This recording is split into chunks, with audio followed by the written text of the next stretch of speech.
Ya, oke guys. Assalamualaikum. Balik lagi dengan Jaki. Hari ini tanggal 15 November, pukul 16 lewat 26 menit ya guys ya. Gue mau bahas BSSR sebelum Indonesia main lawan Jepang. Ya mudah-mudahan hasilnya maksimal. Gue nggak berharap menang sih. Ya nggak dibantai aja udah syukur sih kalau gue. Oke, sekarang BSSR. BSSR ini menarik guys. Kenapa menariknya? Jadi pendapatan dia sekarang itu udah di angka 718 juta US dollar. Ya, as of kuartal 3 2024. Coba kita bedah per kuartalnya. Per kuartalnya itu dia di kuartal 1 241 juta, 241 juta lebih, kemudian turun nih. Ya, di kuartal 3 menjadi 235 juta US dollar. Kemudian ada kenaikan di beban langsung sehingga laba kotornya juga menurun dibandingkan beberapa kuartal sebelumnya. Ini nih 71 juta US dollar cuman di kuartal tiganya ya, kita ngomongin lagi cuma di kuartal tiganya. Per kuartal satu dapat 87, kemudian periode April sampai Juni dapat 83 juta, periode Juli sampai September dapat 71. Alhasil memang labanya jadi kecil. Nah, yang menarik dari BSSR, laba kemudian EPS-nya jadi kecil.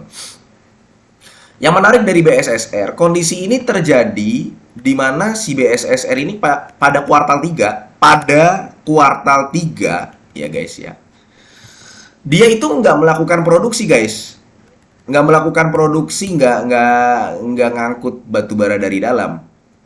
Bedakan antara produksi penjualan guys ya. Jadi tahapan yang ada di batu bara, di pertambangan batu bara itu ada banyak, dari mulai ditinjau dulu, kemudian dieksplor, kemudian konstruksi, penyediaan fasilitas-fasilitas yang ada di sana ya, dan segala macam. Nah, cadangannya, nah ini nih guys. Ini BSSR ini laporan keuangan ini Desember 2023. Kita cek yang kuartal 2 ya, kuartal 2 tahun 2024. Nah, ini nih. Ini kuartal 2 tahun 2024. Di kuartal 2 tahun 2024, perhatikan di sini guys ya. Gue paling seneng ngelihat BSSR ini dia selalu mengupdate sih terkait dengan jumlah cadangan yang dimiliki oleh perusahaan. Beda kalau misalkan ITMG sama PTBA, kemarin gue bahas ITMG ya. Dia nggak ada tuh kayak gini nih, rincian. Mungkin karena memang masih banyak gitu cadangannya. Kalau BSSR, kita lihat, ini per 1 Januari 2023, cadangan dia ada 93 juta ton. Ya. Kemudian di tahun 2023, dia akan memproduksi 21 juta ton. 2023 dari 1 Januari sampai 31 Desember, dia memproduksi 21 juta ton. Berkuranglah sehingga per tanggal 31 Desember 2023 menjadi 71 juta ton cadangannya. Nah, kemudian selama ini laporan keuangan kuartal 2 ya guys ya. Nah, ini nih. Selama bulan Juni sampai bulan Juni, dia memproduksi 11 juta ton. Yang mana jumlah cadangannya itu sekarang tinggal 60 juta ton.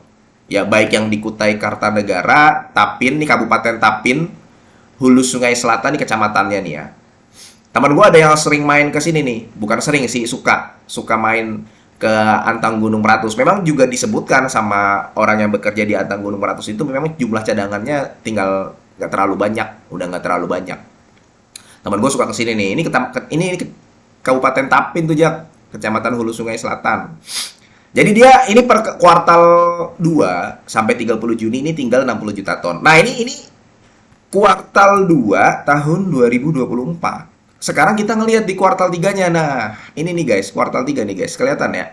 Laporan keuangan kuartal 3 tahun 2024, 30 September. Ya. Dia masih di angka segini, produksi 11 juta ton, jumlah cadangannya di angka 60 juta ton. Masih sama. Masih sama. Jadi, sebenarnya si perusahaan nggak melakukan produksi batu bara di periode Juli sampai September. Kalau berdasarkan laporan keuangan ini ya, koreksi kalau gua salah. Tapi bukan berarti nggak ada produksi itu tidak ada kegiatan di pertambangan. Yang tadi gue bilang tahapan menjual batu bara itu dari mulai ditinjau, dieksplor, kemudian pemasangan fasilitas, konstruksi dan sebagainya. Kemudian dampak terhadap lingkungannya bagaimana, bawa si batu bara, ngangkut batu baranya dari dalam, ya kan, kemudian dibawa di jalan berapa kilometer, berapa puluh kilometer, sampai nantinya akhirnya dijual kepada pelanggan. Jadi bukan berarti tidak ada produksi itu jelek, tetap ada kegiatan di pertambangan, dan itu kondisi itu terjadi di kuartal 3 BSSR.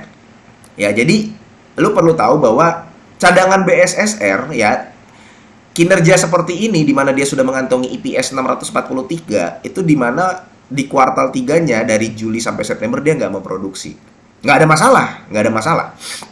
Ya, itu kondisi yang pertama. Kondisi yang kedua, BSSR ini dia tadinya guys ya, punya hutang bank yang cukup besar.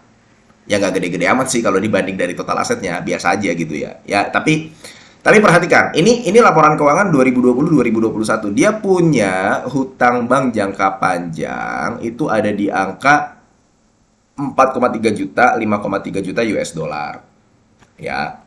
Kemudian ini di laporan keuangan 2023 dan 2022. 2022 dia masih punya di angka ini nih 5,4 juta US dollar. Kemudian menyusut guys.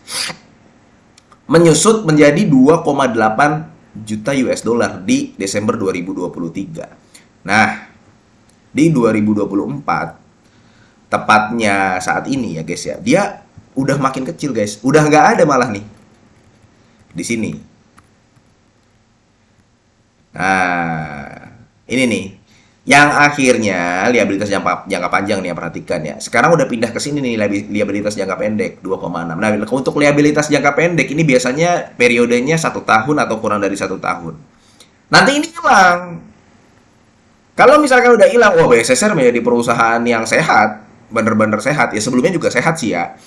Nah, ada dua opsi sebenarnya. BSSR ini kan ada dua kemungkinan. Yang pertama, apakah nanti dia makin membagikan dividen yang cukup besar karena kan dia udah nggak punya kewajiban lagi dividen yang cukup besar, atau yang kedua dia nanti mungkin akan pinjem lagi. Ya, mungkin akan pinjem lagi. Biasanya perusahaan suka gitu guys, walaupun sebenarnya keuangannya sehat, tapi dia minjem aja lagi sama bank. Biasanya untuk kebutuhan perusahaannya. Dan BSSR ini pernah ada informasi mau mencoba mengakuisisi tambang baru. Jadi masih banyak yang bisa digarap, yang bisa digali, ya, yang bisa dijadikan incaran oleh BSSR. Dan dengan kondisi keuangan yang seperti ini, sangat memungkinkan BSSR, ya lihat dong, dia punya kas 66 juta US dollar guys.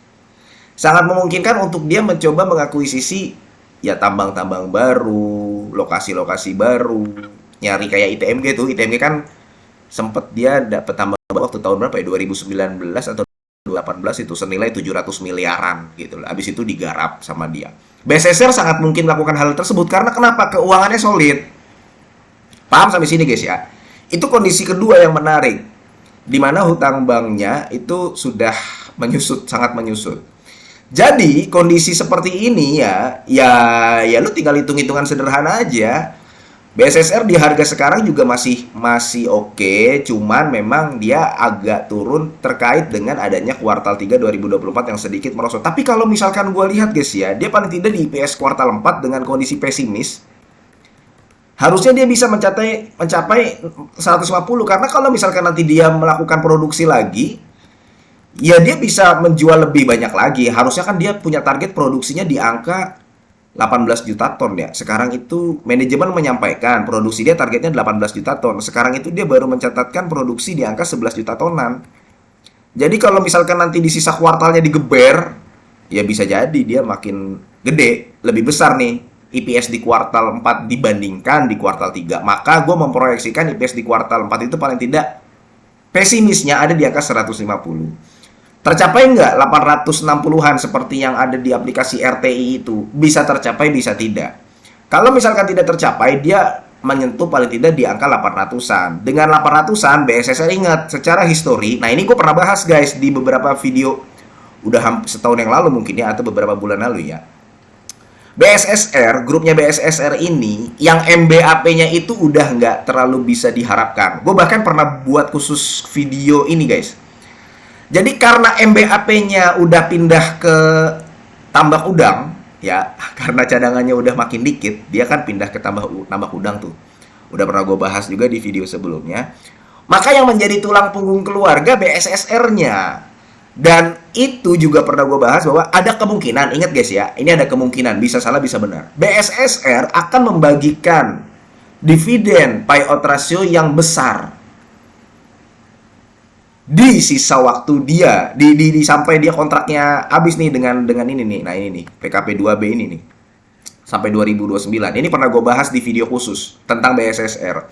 Bisa jadi di video di beberapa tahun ke depan, di beberapa bulan ke depan, BSSR akan membagikan dividen payout ratio yang gede gitu loh. Karena BSSR tulang punggung keluarga. Yang mana MBAP-nya udah nggak terlalu bisa diharapkan dalam hal dividen. Itu guys. Jadi bukan nggak mungkin dia membagikan dividen payout ratio ya 80% lagi seperti tahun 2023. Ini rasionya guys ya. Rasio dia udah membagikan dividen payout ratio besar sejak tahun 2020. Ingat guys. Nah, kalau misalkan dia membagikan dividen payout ratio 80% aja udah mengantongi 634. Kalau misalkan ditelan semuanya, interimnya biasanya dia membagikan 3 kali dalam 1 tahun atau bahkan bisa nyampe 4 kali. Ya, ya harga sekarang lu masih bisa dapat dividen yield di atas 10%. Makanya di BSSR ya mundar-mandir aja di angka segini nih. Tuh, di angka 6 bulan dia paling naik, turun lagi. Nanti turun, kalau semakin turun kan semakin gede yieldnya.